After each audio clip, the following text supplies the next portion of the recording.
दोस्तों,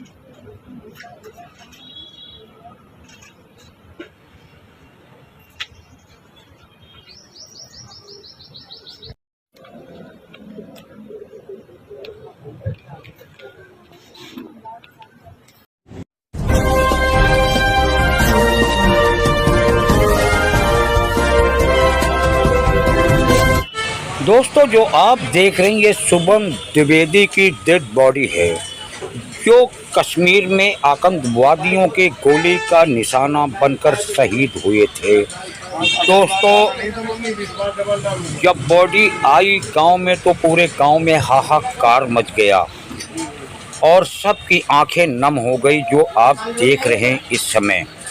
दोस्तों, वहीं पे उत्तर प्रदेश के मुख्यमंत्री श्री योगी आदित्यनाथ जी कानपुर शुभम द्विवेदी के घर पे गए और उनके माँ बाप, परिवारजनों तथा सगे संबंधियों से बात किया, जो आप देख रहे हैं इस समय। देखिए, योगी आदित्यनाथ जी सबसे बात कर रहे हैं और धीरज बंधा रहे हैं और आश्वासन दे रहे हैं उन दरिंदों ने जो ऐसा अंजाम दिया है, उनको सही समय पे सही जवाब दिया जाएगा। और उन्होंने पत्रकारों से भी बात किया और उन्होंने कहा कि आतंकवाद दम तोड़ रहा है और अभी जो है मीटिंगें चल रही हैं और उनके नापाक इरादों को कामयाब नहीं होने देंगे। दोस्तों, जो आप देख रहे हैं कानपुर से चीफ ब्यूरो रुस्तम खान की ये रिपोर्ट। दोस्तों, आपको बताता चलूं, जो 22 अप्रैल को जम्मू कश्मीर पहलगाम में आतंकवादियों ने ताबड़तोड़ धर्म पूछकर गोलियां बरसाया था, उन्हीं में शिकार हुए थे शुभम द्विवेदी, जो उनकी 2 महीने पहले शादी हुई थी। दोस्तों, जब उनकी डेड बॉडी गांव आई तो लोगों में हाहाकार मच गया, शोक की लहर दौड़ गई। दोस्तों, जो आप इस खबर में देख रहे हैं, उधर अमित शाह लगातार वहां पे अपनी नज़र बनाए हुए हैं।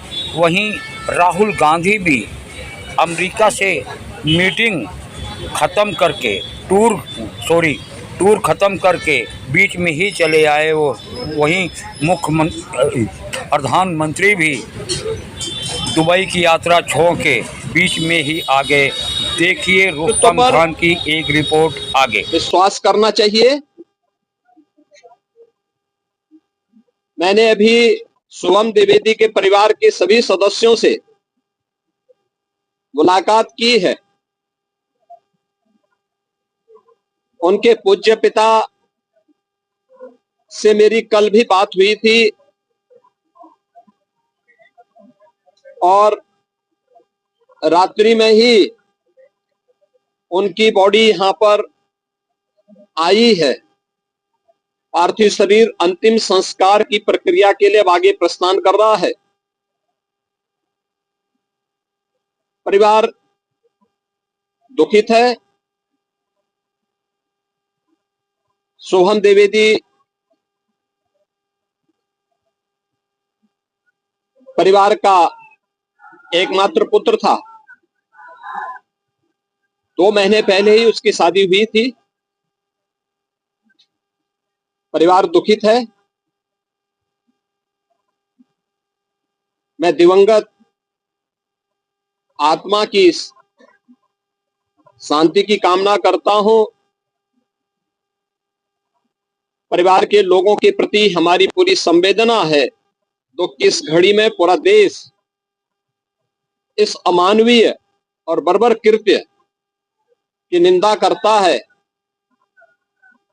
और इस बात के लिए भी हम आश्वस्त करते हैं कि जिस तरीके से वहां पर जो कृत्य उन आतंकवादियों ने किए हैं,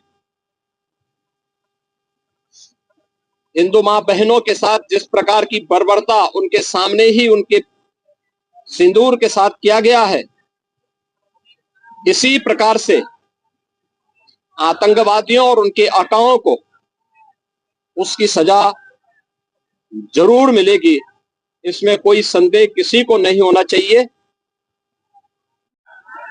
भारत के अंदर यह कतई स्वीकार्य नहीं है।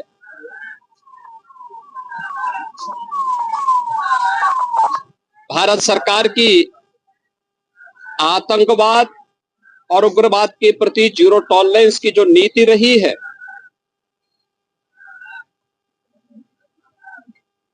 वह प्रभावी ढंग से आतंकवाद का नेस्तनाबूद करेगी। और आपने देखा होगा कल इसकी शुरुआत, इसके ताबूत पर अंतिम कील ठोकने की शुरुआत हो चुकी है। आदरणीय प्रधानमंत्री जी की अध्यक्षता में सीसीएस की बैठक में जो निर्णय लिए गए हैं,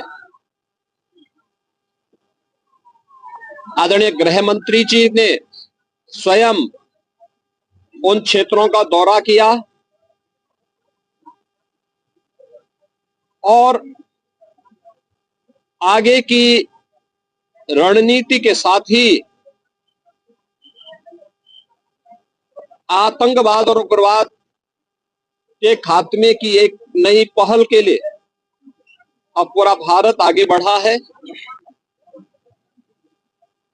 आतंकवाद और उग्रवाद के प्रति जो जीरो टॉलरेंस की नीति है, पूरे भारत को इस दुखद घड़ी में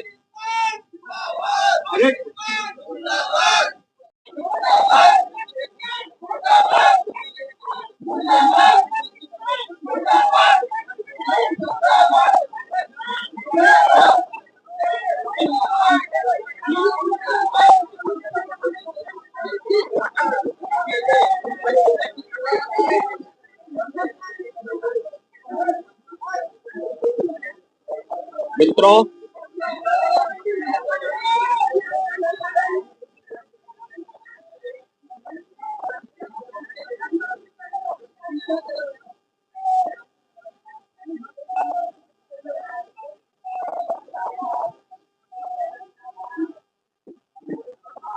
मित्रों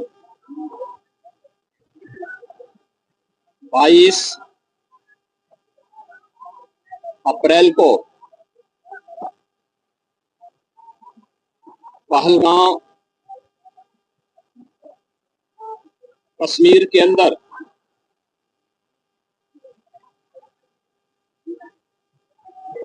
पर्यटकों के साथ जो आतंकी हमला हुआ है,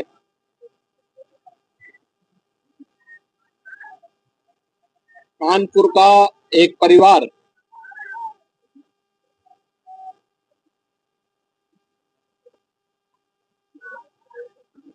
भी उस आतंकी हमला का शिकार यहां का एक नौजवान हुआ।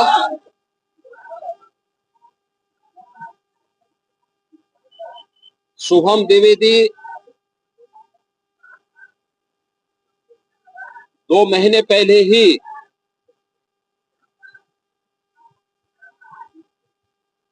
शादी संपन्न हुई थी।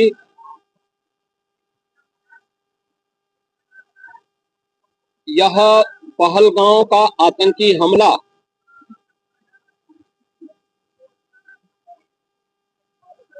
यह एक क्रूर, विभत्स,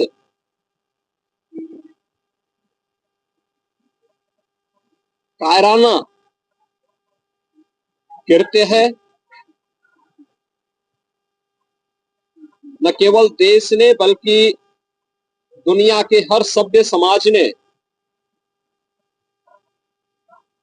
इस घटना की निंदा की है। यह घटना बताती है कि आतंकवाद अब अपनी अंतिम श्वास ले रहा है। निर्दोष पर्यटकों पर हमला जाति और धर्म पूछ करके बहन बेटियों के सामने उनके सिंदूर को उजाड़ा जाए, यह कोई सभ्य समाज स्वीकार नहीं कर सकता। और हमारी पूरी सरकार, डबल इंजन की पूरी सरकार पीड़ित परिवारों के प्रति साथ खड़े हैं।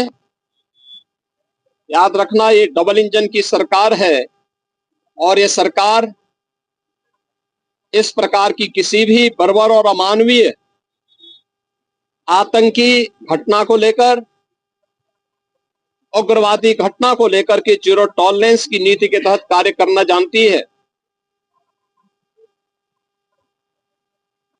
यह वह सरकार नहीं जो आतंकवादियों पर दायर मुकदमों को वापस लेती हो या वहां पर भी अपना वोट बैंक देखती हो। पूरी सख्ती से ऐसे तत्वों के विषैले फनों को कुचलने का कार्य होगा जिन लोगों ने